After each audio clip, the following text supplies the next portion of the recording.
Hi ಎಲ್ರಿಗೂ ನಮಸ್ಕಾರ. Welcome back to Chinpu vlogs. Spoon ಮೆಂತ್ಯ, 1 ಸ್ಪೂನ್ ಸೋಂಪು, 1 ಸ್ಪೂನ್ ಜೀರಿಗೆ. ಪ್ರತಿ 21 ದಿನಕ್ಕೆ ಒಂದ್ಸಲ ನಾನು ಮನಿ ಬೌಲ್ ಅನ್ನ ಮಾಡ್ತೀನಿ. ಎಷ್ಟು ಎಫೆಕ್ಟಿವ್ ಆಗಿ ನಾವು ಮನೇಲೇನೆ ಎಲ್ಲಾನು ಮಾಡ್ಕೋಬಹುದು ಅನ್ನೋದನ್ನ ಈ ತರ ಗಂಧದ ಕಡ್ಡಿಯಲ್ಲೇ ಬೆಳಗ್ತೀನಿ. ಅಷ್ಟು ಹಿರಿಯರು ನಮಗೋಸ್ಕರ ಏನಾದ್ರೂ ಒಂದು ಮಾಡಿರ್ತಾರೆ ಅಂದ್ರೆ ಅದಕ್ಕೆ ಅದರದೇ ಆದಂತಹ ಒಂದು ರೀಸನ್ಸ್ ಇರುತ್ತೆ. ಸ್ವರೂಪಿಣಿಯಾಗಿ ನಾವು ಅದನ್ನ ಪ್ರತಿಷ್ಠಾಪನೆ ಮಾಡಿ ಡ್ರಿಂಕ್ ನ ಕುಡಿಯೋಣ ಅಂತ ಹೇಳಿ ಬಂದಿದ್ದೀನಿ. ಊಟ ಆಗೋ ತನಕನು ಚೆನ್ನಾಗಿ ಕುದಿಸ್ಬೇಕು. ಅದರಲ್ಲಿ ವೆದರು ಸ್ವಲ್ಪ ತಣ್ಣಗಿದೆ ಆ್ಯಂಡ್ ಡೈಲಿ ಮಾಡ್ಕೊಂಡು ಕುಡಿಯೋದ್ರಿಂದ ನಮ್ಮ ಗಟ್ ಹೆಲ್ತ್ ತುಂಬಾನೇ ಇಂಪ್ರೂವ್ ಆಗುತ್ತೆ. ನಾನು ಹಸಿಮೆಣಸಿನ್ಕಾಯಿ ಯೂಸ್ ಮಾಡ್ದಂಗೆ ಈ ಉಪ್ಪಿಟ್ಟನ್ನ ಮಾಡ್ತಾ ಇದ್ದೀನಿ. ಬಿಕಾಸ್ ಕ್ಯಾಪ್ಸಿಕಮ್ನ ಹಾಕ್ತಾ ಇದ್ದೀನಿ. ಆಗೋಷ್ಟು ಆಲ್ಮೋಸ್ಟ್ ಬನ್ಸಿ ರವೆ ತಗೊಂಡಿದ್ದೀನಿ ಅಂತ ನೀರ್ ಸಮೇತನೇ ಹಾಕ್ಬಿಡಿ, ಚೆನ್ನಾಗಿ ಸಿಗುತ್ತೆ. ಕಂಪ್ಲೀಟ್ ಪವರ್ ಪ್ಯಾಕ್ ಒಂದು ಬ್ರೇಕ್ಫಾಸ್ಟ್ ಇದು. ರವೆ ತಗೊಂಡಿದ್ದೀನಿ ಅಂದ್ರೆ ಇದು ಲೋಟ ರವೆಗೆ 4 ಲೋಟ ಆಗುವಷ್ಟು ನೀರನ್ನ ಉಬ್ಬಿ ಬರೋ ತನಕನು ಚೆನ್ನಾಗಿ ಅದನ್ನ ತುಪ್ಪದಲ್ಲೇ ಹುರ್ಕೋಬೇಕು. ಬೆಲ್ಲನ ಕಾಯಿಸಿ ಸಪರೇಟ್ ಆಗಿ ಎತ್ತಿಟ್ಕೊಂಡಿದ್ವಿ, ಯೂಸ್ ಮಾಡಿಲ್ಲ, ಬೆಲ್ಲನ ಯೂಸ್ ಮಾಡಿದೀನಿ. ನೋಡಿ ಕನ್ಸಿಸ್ಟೆನ್ಸಿ ಇದೆ, ಅಷ್ಟೇ ಕನ್ಸಿಸ್ಟೆನ್ಸಿ ಇದೆ. ಹಾಯ್ ಎಲ್ರಿಗೂ ನಮಸ್ಕಾರ. Welcome back to Chinpu vlogs. ಎಲ್ರು ಹೇಗಿದ್ದೀರಾ? ಇವತ್ತಿನ ವ್ಲಾಗ್ಗೆ ಸ್ವಾಗತ. ಅಂಡ್ ಇವತ್ತಿನ ವ್ಲಾಗ್ ಅಲ್ಲಿ ನಾನು ಕಂಪ್ಲೀಟ್ ಆಗಿ ಆಷಾಢ ಮಾಸದ ಕಡೆ ಶುಕ್ರವಾರದ ದಿನದ ವ್ಲಾಗ್ ಆಗಿರುತ್ತೆ. ಸೊ ಇವತ್ತಿನ ದಿನ ಪೂಜೆ ಮಾಡೋದಾಗಿರ್ಬೋದು ಆ್ಯಂಡ್ ಅದಕ್ಕೆ ನಾನು ಪ್ರಸಾದ ಎಲ್ಲ ಮಾಡಿದ್ದೆ. ಸೊ ಅದರದ್ದು ಕಂಪ್ಲೀಟ್ ವ್ಲಾಗ್ ಆಗಿರುತ್ತೆ. ಆ್ಯಂಡ್ ಇದು ಹಿಂದಿನ ದಿನ ನಾನು ಡಿಟಾಕ್ಸ್ ಡ್ರಿಂಕ್ಗೆ ಮುಂಚೆನೇ ಪ್ರಿಪೇರ್ ಮಾಡಿ ಇಡ್ತಾ ಇದ್ದೀನಿ ನೈಟು. ಏನಂದರೆ ನಾನೇನು ಸ್ಪೂನ್ ತೋರಿಸ್ತಾ ಇದ್ದೀನಿ, ಈ ಒಂದು ಸ್ಪೂನಲ್ಲಿ ನಾನು 1 ಸ್ಪೂನ್ ಮೆಂತ್ಯ, 1 ಸ್ಪೂನ್ ಸೋಂಪು, 1 ಸ್ಪೂನ್ ಜೀರಿಗೆ, ಹಾಗೆ 1 ಸ್ಪೂನು ಅಜ್ವಾಯಿನ್ ಅಂದರೆ ಓಂಕಾಳು ಅಂತ ಹೇಳ್ತೀವಲ್ಲ, ಸೊ ಅದನ್ನು ಈ 4 ಈಕ್ವಲ್ ಕ್ವಾಂಟಿಟಿಯಲ್ಲಿ ತಗೊಂಡು ಈಗ ನಾನು ಒಂದು ಗ್ಲಾಸ್ ತೋರಿಸ್ತಾ ಇದ್ದೀನಲ್ಲ ಅದರಲ್ಲಿ ಕಂಪ್ಲೀಟಾಗಿ ನೀರನ್ನ ತುಂಬಿ ಇದನ್ನು ಒಂದು ನೈಟ್ ಫುಲ್ಲು, ಅಂದರೆ ನಾವು ನಾಳೆ ಬೆಳಗ್ಗೆ ಇದನ್ನು ಕುಡಿತೀವಿ ಅಂತ ಹೇಳಿದ್ರೆ ಹಿಂದಿನ ದಿನ ನೈಟಲ್ಲೇ ನೆನೆ ಹಾಕಿ ಇಡಬೇಕಾಗುತ್ತೆ. ಇದನ್ನು ಕಂಪ್ಲೀಟ್ 1 ಲೋಟ ನೀರು ಹಾಕಿ ಈ ರೀತಿ ನೆನೆ ಹಾಕಿ ಇಟ್ಟಿದ್ದೀನಿ ನಾನು. ಇದನ್ನು ನಾವು ಬೆಳಗ್ಗೆ ನೀಟಾಗಿ ಚೆನ್ನಾಗಿ ಕುದಿಸಿ ಕುಡಿಯೋದು ಅಷ್ಟೇನೆ. ಆ್ಯಂಡ್ ಈ ಡಿಟಾಕ್ಸ್ ಡ್ರಿಂಕ್ನ ಕುಡಿಯೋದು ತುಂಬಾ ಒಳ್ಳೆಯದು. ನೆಕ್ಸ್ಟ್ ಡೇ ಮಾರ್ನಿಂಗಿಂದ ನಾನು ವ್ಲಾಗ್ನ ಕಂಟಿನ್ಯೂ ಮಾಡ್ತಾ ಇದ್ದೀನಿ. ಪೂಜೆಗೆ ಅಮ್ಮ ಎಲ್ಲನೂ ರೆಡಿ ಮಾಡಿಟ್ಟಿದ್ರು. ನಾನು ಎದ್ದು ಎಕ್ಸಸೈಸ್ ಎಲ್ಲ ಮಾಡಿ ಸ್ನಾನನ ಮುಗಿಸಿ ಈಗ ಪೂಜೆನ ಮಾಡೋದಕ್ಕೆ ಬಂದಿದ್ದೀನಿ. ಆ್ಯಂಡ್ ಆಷಾಢ ಶುಕ್ರವಾರ ಅಂತ ಅಲ್ಲ, ಎವ್ರಿ ಶುಕ್ರವಾರ ನಮ್ಮ ಮನೇಲಿ ಉಪ್ಪಿನ ದೀಪ.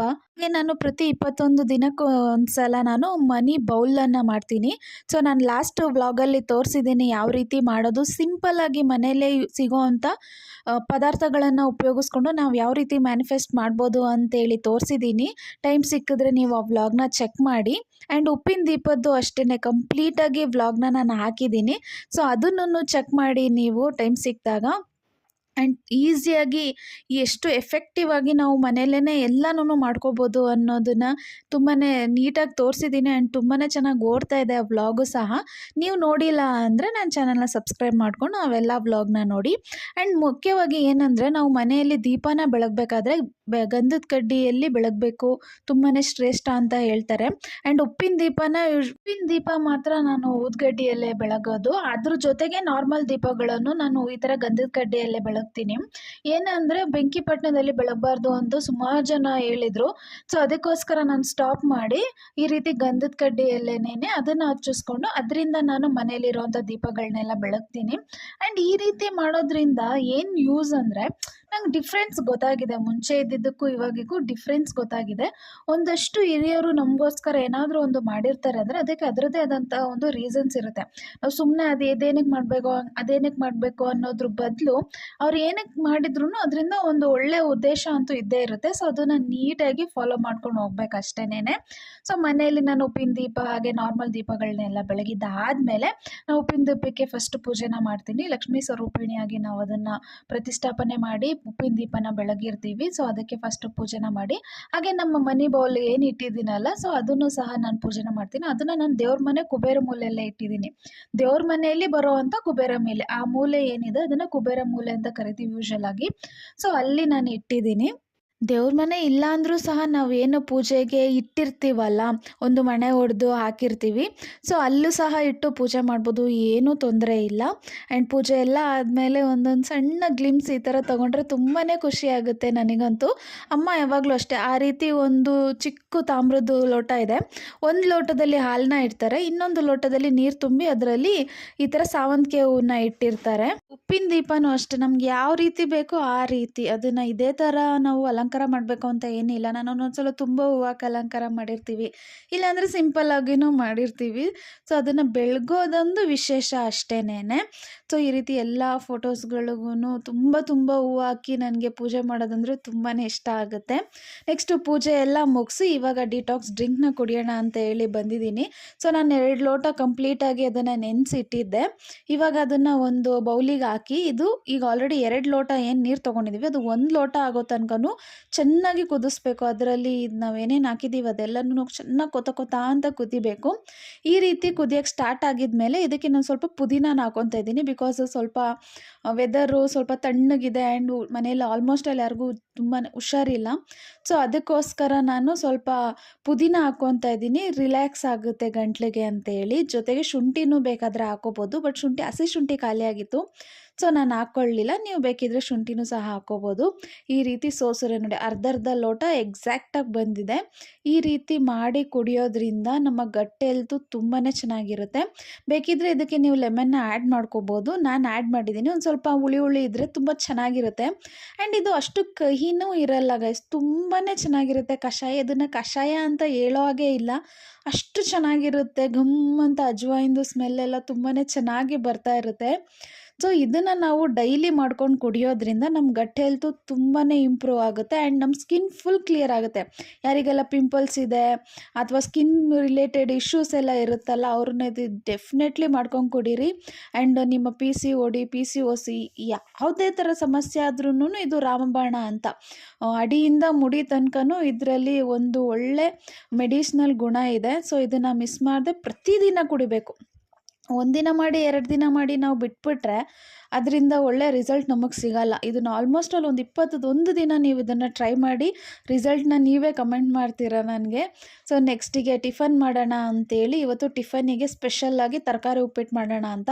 ತರಕಾರಿ ಉಪ್ಪಿಟ್ಟು ಅಂದರೆ ಇದು ಡಯಟಿಗೆ ಮಾಡಿಸಿರೋ ಅಂಥ ಒಂದು ಡಿಶ್ಶು ಆ್ಯಂಡ್ ತಿನ್ನೋದಕ್ಕೂ ತುಂಬ ಚೆನ್ನಾಗಿರುತ್ತೆ. ಈಗ ಸ್ವಲ್ಪ ಮೋಡ ಎಲ್ಲ ಮುಚ್ಕೊಂಡಿದೆ ಅಲ್ಲ, ನಮಗೂ ಖಾರವಾಗಿ ಬಿಸಿಯಾಗಿ ಏನಾದರೂ ತಿನ್ನಬೇಕು ಅನಿಸಿದಾಗ ಉಪ್ಪಿಟ್ಟನ್ನ ಮಾಡ್ಕೊಂಡು ತಿನ್ನೋದು ಅಷ್ಟೇನೆ. ಸೊ ಅದಕ್ಕೋಸ್ಕರ ನಾನು ಒಂದು 4 ಥರ ತರಕಾರಿ ತೊಗೊಂಡಿದ್ದೀನಿ. ಅಂದರೆ ಕ್ಯಾರೆಟು, ನೂಕಲು ಮತ್ತು ಹುಳ್ಳಿಕಾಯಿ, ಹಾಗೆ ಕ್ಯಾಪ್ಸಿಕಮ್ನ ಒಗ್ಗರಣೆಗೆ ಅಂತೇಳಿ ತೊಗೊಂಡಿದ್ದೀನಿ. ಸೊ ಕ್ಯಾರೆಟು, ಹುಳ್ಳಿಕಾಯಿ ಹಾಗೆ ನೂಕಲ್ ಏನಿತ್ತು ಅದನ್ನು ಒಂದು ತಪ್ಪಲೆಗೆ ಹಾಕಿ ಸ್ವಲ್ಪ ಉಪ್ಪು ಹಾಕಿ ಅದನ್ನು ಬೇಯೋದಕ್ಕೆ ಇಟ್ಟಿದ್ದೀನಿ. ಆ್ಯಂಡ್ ಇವಾಗ ಒಗ್ಗರಣೆಗೆ ಈರುಳ್ಳಿ, ಕ್ಯಾಪ್ಸಿಕಮ್ಮು, ಕರಿಬೇವು ಇದೆಲ್ಲದನ್ನು ರೆಡಿ ಮಾಡ್ಕೊಂಡಿದ್ದೀನಿ. ಸೊ ನೋಡಿ ತರಕಾರಿ ಚೆನ್ನಾಗಿ ಕುದೀತಿದೆ. ಬೇಕಿದ್ದರೆ ಇದನ್ನು ಸ್ಟೀಮು ಮಾಡ್ಕೋಬೋದು. ಸ್ಟೀಮ್ ಮಾಡಿದ್ರೆ ತುಂಬಾ ಒಳ್ಳೆಯದು, ಯಾಕಂದರೆ ತರಕಾರಿ ಸತ್ವಗಳೆಲ್ಲ ಅದರಲ್ಲಿ ಹಾಗೆ ಉಳಿಯುತ್ತೆ. ನಮ್ಮ ಮನೇಲಿ ಸ್ಟೀಮರ್ ಇಲ್ಲ, ಸೊ ನಾವು ಬೇಯಿಸ್ಕೊತೀವಿ. ಆ ನೀರನ್ನೇನು ಯೂಸ್ ಮಾಡಲ್ಲ, ಅದನ್ನು ಉಪ್ಪಿಟ್ಟಿಗೆ ಯೂಸ್ ಮಾಡೋದ್ರಿಂದ ಆ ನೀರೇನು ಯೂಸ್ ಅಂದರೆ ವೇಸ್ಟ್ ಆಗಲ್ಲ. ನೆಕ್ಸ್ಟಿಗೆ ಒಂದು ಕಡಾಯಿ ಇಟ್ಟು ಆಯಿಲ್ನ ಹಾಕ್ಕೊತಾ ಇದ್ದೀನಿ. ಆಯಿಲ್ನ ನಾವು ಸ್ವಲ್ಪ ಉಪ್ಪಿಟ್ಟಿಗೆ ಜಾಸ್ತಿ ಹಾಕಿದ್ರೆ ಚೆನ್ನಾಗಿರುತ್ತೆ ಟೇಸ್ಟು. ಬಟ್ ಸ್ಟಿಲ್ ನಾನೊಂದು 3-4 ಸ್ಪೂನ್, ಅಂದರೆ ಚಿಕ್ಕ ಸ್ಪೂನಲ್ಲೇ 3-4 ಸ್ಪೂನ್ ಹಾಕ್ಕೊಂಡು ಎಣ್ಣೆ ಕಾದ್ಮೇಲೆ ಅದಕ್ಕೆ ಸಾಸಿವೆ ಹಾಗೆ ಒಂದು ಸ್ವಲ್ಪ ಜೀರಿಗೆ ಇದೆಲ್ಲ ಚಿಟಪಟ ಅಂತ ಅಂದಮೇಲೆ ಇದಕ್ಕೆ ಕರಿಬೇವನ್ನ ಹಾಕ್ಕೊತಾ ಇದ್ದೀನಿ. ಆ್ಯಂಡ್ ಇದನ್ನು ನಾನು ಹಸಿಮೆಣ್ಸಿನ್ಕಾಯಿ ಯೂಸ್ ಮಾಡ್ದಂಗೆ ಈ ಉಪ್ಪಿಟ್ಟನ್ನು ಮಾಡ್ತಾಯಿದ್ದೀನಿ. ಬಿಕಾಸ್ ಹಸಿಮೆಣ್ಸಿನ್ಕಾಯಿ ಖಾಲಿ ಆಗಿತ್ತು.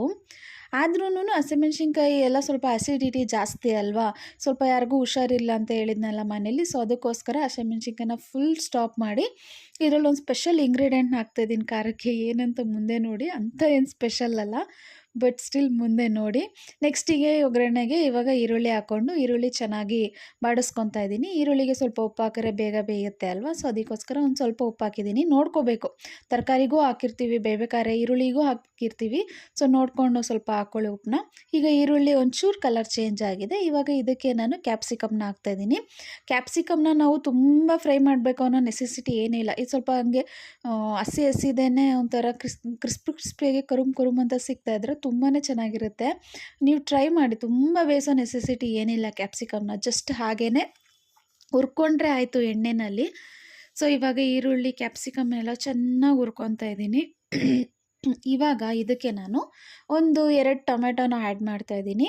ಟೊಮೆಟೊ ಆಪ್ಷನಲ್ಲು, ಬೇಕಿದ್ರೆ ಹಾಕ್ಕೋಬೋದು. ಕೆಲವೊಬ್ರು ಹಾಕ್ತಾರೆ, ಕೆಲವೊಬ್ರು ಹಾಕಲ್ಲ. ಆದರೆ ನಮ್ಮ ಮನೇಲಿ ಆಲ್ಮೋಸ್ಟ್ ಅಲ್ಲಿ ಚಿತ್ರಾನ್ನಕ್ಕೆ, ಈ ಉಪ್ಪಿಟ್ಟಿಗೆ ಎಲ್ಲದಕ್ಕೂ ಟೊಮೆಟೊ ಇರಲೇಬೇಕು. ನಮ್ಮಮ್ಮ ಅದನ್ನು ರೂಢಿ ಮಾಡಿಬಿಟ್ಟಿದ್ದಾರೆ. ಸೊ ಇವಾಗ ನೋಡಿ ನಾನು ಇದರಲ್ಲಿ 1-2 ಕಪ್ ಆಗುವಷ್ಟು ಆಲ್ಮೋಸ್ಟು ಬನ್ಸಿ ರವೆ ತೊಗೊಂಡಿದ್ದೀನಿ ಅಂತ ಅನಿಸುತ್ತೆ. ಈ ಒಂದು ಬನ್ಸಿ ರವೆನ ನಾವು ಉಪ್ಪಿಟ್ಟು ಮಾಡೋದಕ್ಕೆ ಬಳಸೋದ್ರಿಂದ ಇನ್ನೊಂದು ಏನು ಯೂಸ್ ಅಂದರೆ, ಬನ್ಸಿ ರವೆ ಬಂದು ಗೋಧಿ ನುಚ್ಚು. ಸೊ ಡಯಟಲ್ಲಿರೋದ್ರಿಂದ ನಾವು ರೈಸ್ದು ಏನೋ ಒಂದು ತಿಂದ್ವಿ ಅನ್ನೋದು ಇರಲ್ಲ. ಸೊ ಆಲ್ಮೋಸ್ಟ್ ಆಲ್ ನಮ್ಮ ಮನೇಲಿ ಬನ್ಸಿ ರವೆ ಎಲ್ಲ ಉಪ್ಪಿಟ್ಟು ಮಾಡೋದು. ಆ್ಯಂಡ್ ಟೇಸ್ಟು ಸಹ ತುಂಬಾ ಚೆನ್ನಾಗಿರುತ್ತೆ. ಸೊ ಈ ಕಡೆ ಈರುಳ್ಳಿ ಎಲ್ಲ ಫ್ರೈ ಆಗ್ತಿತ್ತು. ನಾನು ರವೆ ಹುರ್ಕೊಳ್ಳೋದನ್ನ ಮರ್ತೋಗ್ಬಿಟ್ಟಿದ್ದೆ ಅಂತೇಳಿ ಇವಾಗ ರವೆನ ಹುರ್ಕೊತಾ ಇದ್ದೀನಿ. ಏನಾಗಲ್ಲ, ಇವಾಗ ಹುರಿದು ಹಾಗೆ ಅದಕ್ಕೆ ಆ್ಯಡ್ ಮಾಡಿದ್ರು ಆಯಿತು, ಏನೂ ತೊಂದರೆ ಇಲ್ಲ. ಅಂದರೆ ಅಡುಗೆ ಅಂದರೆ ಏನಂದರೆ ಆಚೆ ಈಚೆ ಒಂಚೂರು ಏನೇ ಆದ್ರೂನು ತೊಂದರೆ ಇಲ್ಲ, ನಡೆಯುತ್ತೆ. ನಮ್ಮವರೇ ಅಲ್ವಾ, ನಮ್ಮ ಮನೇಲಿ ಅಲ್ವಾ ತಿನ್ನೋದು. ಸೊ ಇದನ್ನು ಸ್ವಲ್ಪ ಚೆನ್ನಾಗಿ ಹುರ್ಕೊಂಡ್ರೆ ಒಳ್ಳೆ ಚೆನ್ನಾಗಿ ಹರಳುತ್ತೆ. ಆ್ಯಂಡ್ ನಾನು ಆಗಲೇ ಹೇಳ್ತಿದ್ದಂಗೆ ಡಯಟಿಗೆ ತುಂಬಾ ಒಳ್ಳೆಯದು.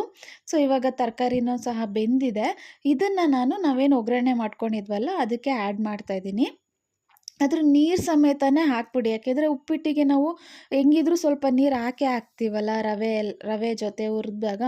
ಸೊ ಅದಕ್ಕೋಸ್ಕರ ಆ ಸ್ಟಾಕ್ ನೀರನ್ನ ವೇಸ್ಟ್ ಮಾಡೋ ನೆಸೆಸಿಟಿ ಇಲ್ಲ. ಸೊ ಅದನ್ನು ಹಾಕ್ಬಿಟ್ರೆ ಚೆನ್ನಾಗಿ ಕುದಿ ಬಂದು ತರಕಾರಿ ಬೇಯಿಸಿರೋ ಸತ್ವನೂ ಅದರಲ್ಲಿ ಚೆನ್ನಾಗಿ ಸಿಗುತ್ತೆ. ಕಂಪ್ಲೀಟ್ ಪವರ್ ಪ್ಯಾಕ್ ಒಂದು ಬ್ರೇಕ್ಫಾಸ್ಟ್ ಇದು. ಸೊ ಅದಕ್ಕೆ ನಾನು ಇವಾಗ ಒಂಚೂರು ಅರಿಶಿನ, ಆಗಲೇ ನಾನು ಹೇಳಿದ್ನಲ್ಲ ಸ್ಪೆಷಲ್ ಇಂಗ್ರೀಡಿಯೆಂಟ್ ಅಂತ, ಅದು ನಾನು ನಮ್ಮ ಮನೇಲೇ ಮಾಡಿರುವಂಥ ಖಾರದ ಪುಡಿನ ಆ್ಯಡ್ ಮಾಡ್ತಾಯಿದ್ದೀನಿ. ಆ್ಯಂಡ್ ನಾನು ಇದಕ್ಕೂ ಮುಂಚೆ ಸಾಂಬಾರು ಪುಡಿಯಲ್ಲಿ ಉಪ್ಪಿಟ್ಟು ಮಾಡೋದನ್ನು ತೋರಿಸಿದ್ದೀನಿ. ನೀವು ಟೈಮ್ ಸಿಕ್ಕರೆ ಆ ವ್ಲಾಗ್ನ ಚೆಕ್ ಮಾಡಿ. ನಾನು ಆ ಥರ ಉಪ್ಪಿಟ್ಟನ್ನು ನಮ್ಮ ಕಂಪ್ನಿನಲ್ಲಿ ಪ್ರಸಾದ ಕೊಡೋರು, ಪ್ರತಿ ಶುಕ್ರವಾರನೂ ಪ್ರಸಾದ ಕೊಡೋರು ಈವ್ನಿಂಗ್ ಟೈಮಲ್ಲಿ. ಆವಾಗ ಸಜ್ಜಿಗೆ, ಅವಲಕ್ಕಿ ಈ ರೀತಿ ಸಾಂಬಾರು ಉಪ್ಪಿಟ್ಟು ಕೊಡೋರು. ನಂಗೊಂದು ಸಖತ್ ಇಷ್ಟ ಆಗಿತ್ತು. ಯಾವ ರೀತಿ ಮಾಡ್ತಾರೆ ಅಂತ ಒಂದ್ಸಲ ರೆಸಿಪಿ ಕೇಳಿ ಆ ರೆಸಿಪಿನ ನಾನು ಮಾಡಿ ಹಾಕಿದ್ದೀನಿ. ಎಷ್ಟು ಚೆನ್ನಾಗಿ ಬರುತ್ತೆ ಅಂದರೆ ಅದು ಸೂಪರಾಗಿರ್ತಿತ್ತು ಮಾತ್ರ ಆ ಉಪ್ಪಿಟ್ಟು. ಸೊ ನಿಮಗೆ ಟೈಮ್ ಸಿಕ್ಕರೆ ಆ ಒಂದು ಸಾಂಬಾರು ಉಪ್ಪಿಟ್ಟು ರೆಸಿಪಿನ ವ್ಲಾಗ್ನ ನೋಡಿ ಟ್ರೈ ಮಾಡಿ ನೀವೂ. ಆ್ಯಂಡ್ ಇವಾಗ ಅದು ಕುದಿ ಬರ್ತಾಯಿತ್ತು, ಅದಕ್ಕೆ ನಾನು ಕೊತ್ತಂಬರಿ ಸೊಪ್ಪನ್ನ ಹಾಕ್ಕೊಂಡಿದ್ದೀನಿ.